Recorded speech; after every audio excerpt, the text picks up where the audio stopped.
Кезекті Қаскелеңдегі объектіміздің черепицасы бітуге жақын. Бүгін желтоқсанның 4-і.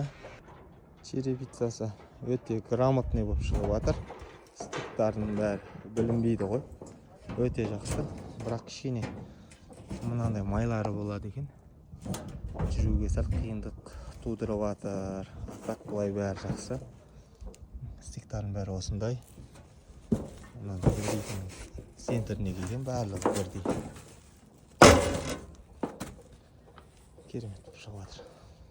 Черепица модульный черепица болды. Жұмыс ақысы 900 000 теңге болды. Өте грамотный шықты.